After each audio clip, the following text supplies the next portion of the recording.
Hey, what's up guys? Luke Profit. So this is a quick video on how to respond to eBay messages. So I actually had a fun time training my virtual assistants on responding to messages. It was something that I was sort of concerned about because you don't want to just say, "Hey, have at it," and have them screw up your account. This is what I did to train my virtual assistant. I basically said, "You know what? Just send me every single message that we get on eBay, and I'll tell you how to respond to it." And eventually you're going to start noticing that a lot of the messages are pretty similar. And so just start making a template for yourself of, if the buyer sends this kind of question, this is how we're going to respond to it. If the buyer sends this kind of question, this is how we're going to respond to it. Virtual assistants are great, but their English is not always the best. And I wanted my customer service to seem top-notch and, like it was from a normal American. So this is what we did. We just, put together these response templates, and if a buyer had a question that matched one of these scenarios, then we would just shoot them this message, and worked super, super well.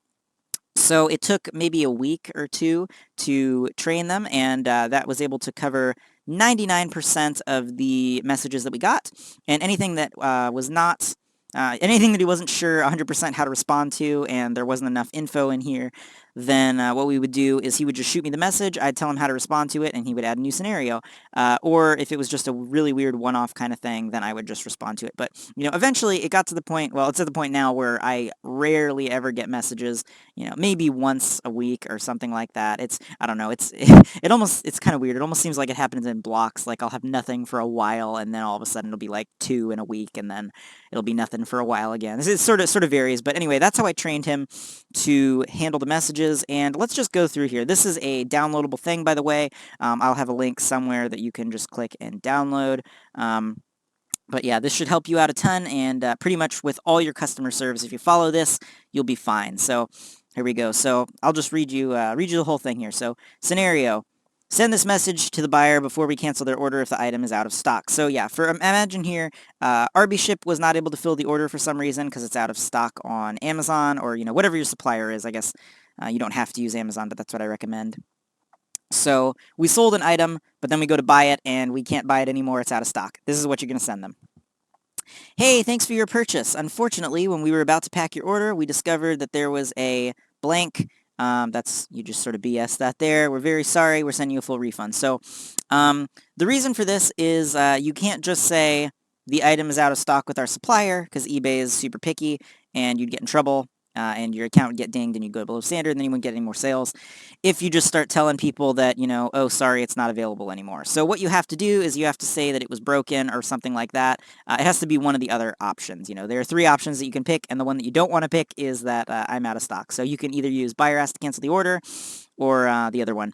So problem with the shipping address, yeah. So I usually just say buyer asked to cancel the order, and then I send this message. So, hey, thanks for your purchase. Unfortunately, when we were about to pack your order, we discovered that there was a small crack on the left side, or the corner of it was ripped, or whatever, something that makes sense with the item. Just something right there. We're very sorry, sending you a full refund. And the reason that we send this is because if we say this, if we just cancel their order and say nothing, they're more likely to be upset and leave bad feedback. But if we say, well, thanks for your purchase. Unfortunately, we noticed this problem. We're very sorry. We're sending you a full refund. People go, they might be annoyed that it's not coming to them, but they say, oh, okay, I'm getting a full refund. That's great. And then instead of them being mad that we canceled their order, they're more likely to be happy that we caught this, whatever this problem was. They're going to say, oh, wow, well, it's great that they caught it, because if they had shipped it and then it arrived damaged, then I'd have to return it, and that would have been a big hassle. So, people 9 times out of 10 are very happy that you send this message, and they say thanks, and often they'll even leave you good feedback, and they'll say, there was a problem with it, but, they solved it and everything, and sent me a full refund right away. So people are happy with this message. I've tested it out, and it works very, very well. So that's how you cancel messages if the item is out of stock. Now, my trackpad is giving me issues trying to scroll on this thing. Let's see here. Send this message to the buyer before we cancel their order if their shipping address is invalid. Yeah, so sometimes you'll come across people and their shipping address is just whack. It makes no sense, and you can't actually ship to it. Or sometimes it would, if they're in like Puerto Rico or something like that, it would cost more to ship to them, and we can't fill the order profitably. So Here's what we say. We say, hey, thanks for your purchase. Unfortunately, the post office will not allow us to ship this item to your address. We're very sorry. We're sending you a full refund. Very easy and simple and self-explanatory. Also, like pesticides and stuff like that. If you're trying to sell like certain chemicals and things like that, like you can't ship, well, I guess you can't ship a lot of things to California because of all their stupid regulations. And then Hawaii, also there's some things as well. But yeah, so that's what you can send there. If the buyer sends you a message, but we cancel the order because the buyer's profile is questionable, and I guess you still want to make sure this is accurate, but this is just the template. Hey, since your account's very new and has very little recent feedback, I have to cancel your order. If you'd still like to order the item, please reorder from an established account. So yeah, sometimes you'll see an account that is brand new that orders a $400 item from you, and it's like they created the account today. Like it's just a little bit sketch, and you don't want to have problems or any kind of weirdness with that. So we usually just cancel those kind of orders that look like they're not from a legit person. Here's another one. Send this message if to the buyer if they claim they haven't received the item yet, but after checking on Amazon, it shows that the item was handed to the resident. Yeah, so basically if Amazon says it's delivered, but they're claiming they didn't get it, what you want to do is look up the tracking number for the item and then say, hey, the tracking number shows that it was delivered. It was handed directly to a resident. Tracking number, blep. And then you'll be good there. And as long as you have a tracking number that proves it was delivered and it's a Blue Care tracking number or, USPS, UPS, FedEx, any of those accepted carriers and eBay that you can see it was actually delivered, you're not going to have any problem. Even if they open a case and try to say they didn't get it, if you have tracking proving it was delivered, you'll win the case. So that's really all you need to do. You never want to get into it and fight with buyers. There's no point at all. Just, use templates like this, send them to them, and if they want to complain, that's, it's not professional to just be going back and forth with them. You just want to create templates, save yourself time.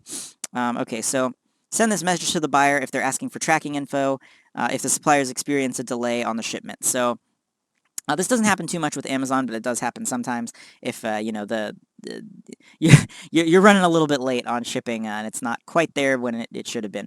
Hey, thanks for reaching out. Our suppliers are experiencing an unexpected delay with this item. We apologize for the delay. Tracking information will be uploaded as soon as we receive it. Thanks for your patience.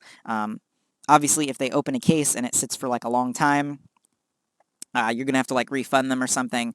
This doesn't happen very often at all, but just if it does, about, half to 75% of people are fine with that, and they will just wait for the tracking number, and usually can tide you over until you actually have it. Scenario: send this message to the buyer if they're asking for the tracking info. It's very simple. Hey, thanks for reaching out. Your carrier name here, tracking number is, and it should be there by whenever. Very, very easy. Send this message to the buyer if they ask something about the product that they already purchased from us. So if they are a customer that has bought something. Hey, thanks for the message. So yeah, sometimes you'll have this and people will be like, hey, I just wanted to check, is that picture frame that I bought from you made out of this material, and is it this shade of blah, blah, blah? Like they'll just ask these like really weird, questions, and we're not there to just give them info on every single thing, and we don't there's nothing obligating us to waste our time to try to find all this info and give it to them. We list all the info that we have on our product description, so this is what I recommend saying. Hey, thanks for your purchase. We sell a number of different items from a number of different suppliers. The information provided in the listing is all the information we have about the product. If you'd like to return it, go ahead and open a return request. I suppose you wouldn't have to add that little bit just if it makes sense, but sometimes people will be complaining and it can be weird. But yeah, this is just a good like catch-all response if they're trying to ask details about something. And then let's see, last one here. Oh yeah, so okay, this is an interesting thing, and a lot of people may not agree with me on this, but this is what I recommend sending to, not sending. So if a buyer is asking a question about a product but they haven't purchased, don't send them a message. If they'll be like, if they send you a message, say it's like a pair of green flip-flops, and they send you a message and they say, hey, are these flip-flops green? It's like, they're obviously green. They say that they're green in the title. And sometimes it can even be more detailed than that. But if they're sending you messages and asking you questions, they're not the kind of buyer that you want, on eBay at least. Because with eBay, the buyers that are very particular and want to send messages back and forth like that, for one, you answer their question, 9 times out of 10, they won't buy from you. Like, even they just ask, I don't even know why, but it's turned out to be true. I've handled so many buyers. When buyers send you messages, 9 times out of 10, even if you answer the question, they won't buy from you. They'll buy from somebody else. It's just what happens. It's just facts. So you waste a whole lot of time answering all these questions that don't end up actually helping you out at all. So I recommend just completely ignoring the message. If they send you a question and they're not a customer, they didn't buy from you yet, ignore them. Delete the message. You don't have any obligation to them. If someone just walks up to you on the street and starts asking you questions about a random thing, you know, you don't have any obligation to respond to them. You just be like, see you, dude. Don't need to talk to you. Peace, you know. It's if they haven't bought from you, if they're not your customer, you don't have any obligation to them. So I say just ignore them and don't get into it with them. And here's the other thing. Like I said, 9 times out of 10, they're not going to buy from you. But the people that do buy from you after you send them messages, there are a couple problems because now since you've communicated and gotten back with them, one, they expect really good communication from you. So if they order something from you and then have a problem, they think, hey, I can just send him a message and he's right there and available to help me all the time. And as dropshippers, that's great, but that's not really our goal. We don't really want to, we want to minimize our time that's spent on things that are not making money, and answering questions all the time and having communication back and forth with buyers is not very helpful, is not making us more money. It's kind of just killing our time. So yeah, the problem is that buyers that do that and end up buying from you, they expect really good customer service, and so they get pissed off really easily if you don't deliver that customer service. Whereas if a person has not talked to you, they just bought it, and then they need to send you a message, they're going to give you a lot more flexibility because they realize you're going to be probably more busy. But if you've already talked to them, they're going to be like, why aren't you talking to me right now? You were there before I bought, giving you problems. So that's another thing. That's a problem, is they expect way better customer service.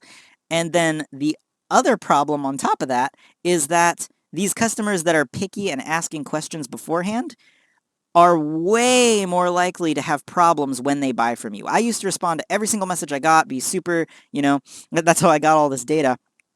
And the problem is, yeah, they're just way, way, way, way super particular customers. So honestly, probably at least half, if not more. So 9 out of 10 people don't buy from you. But of the people that do, at least half of them have problems and end up wanting to return the item, which just is a hassle for you to have to deal with. So if we just completely ignore questions that we get about items from people who have not already purchased from us, it just eliminates all of these problems. You don't have to deal with talking to them. You don't have to take the time to write up these messages and respond to them. It eliminates all the back and forth. It eliminates the chance of getting bad feedback and things, which, isn't the end of the world, but it cuts that down. And then on top of that, it cuts back a lot the number of cases and return requests that you have to deal with. So yeah, if someone's sending you a message and asking you questions, they're probably not going to buy from you if you do take the time to respond to them.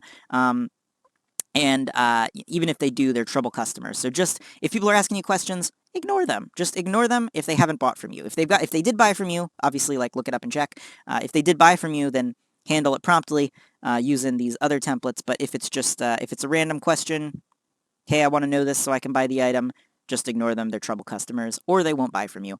So yeah, those are all the templates that I use.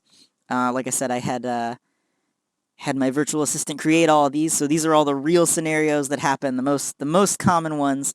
And yeah, I don't know what's going on and why this is scrolling up automatically. My trackpad's freaking out, but anyway, yeah, those templates should do very well. You can download them. There is a link down there. Maybe I probably won't put it on the screen. I don't want to have to edit that in, but yeah. Anyway, hope it's helpful.